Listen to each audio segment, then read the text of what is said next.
Police in Jerusalem drag protesters off the street after dousing them with water cannon. Dozens of arrests across Israel this Sunday in a nationwide day of protest. You can see the black smoke in the distance where they've blocked the road.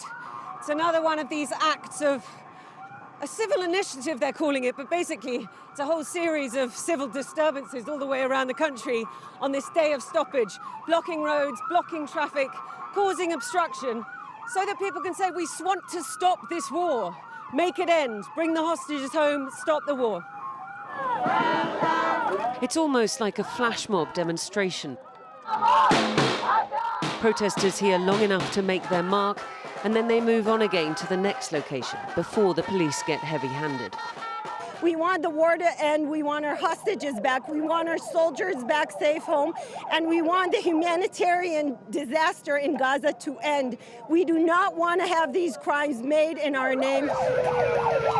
For all the outrage, though, it is the same old story. Benjamin Netanyahu determined to press on regardless, ramp up the fight in Gaza and ignore the sentiment on the street. Those who are calling for an end to the war today without defeating Hamas are not only hardening Hamas's stance and delaying the release of our hostages, they are also ensuring that the horrors of October the 7th will recur again and again. You cannot eliminate a terror organization to the last person. So, from my point of view, this is eternal war. This former Air Force reservist wants to be known just by the call sign F. He used to be responsible for coordinating airstrikes on targets in Gaza, but he quit in protest and fears that Netanyahu is leading his troops into a death trap. There have been so many Palestinians killed. How does that make you feel? Because these strikes are clearly not surgical. However much you may try, they are not. The uninvolved death toll is tough.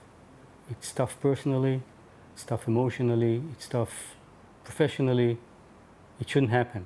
When you conduct a war at this scale, it will happen. It will happen even if you don't want it. It will happen because of mistakes, because of the chaos in war. My view is a child is a child.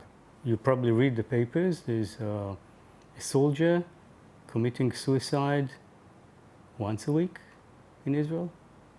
Silent victims of that same horror thing that we are at. Soldiers are being killed in Gaza. And for what? The war should have stopped months ago.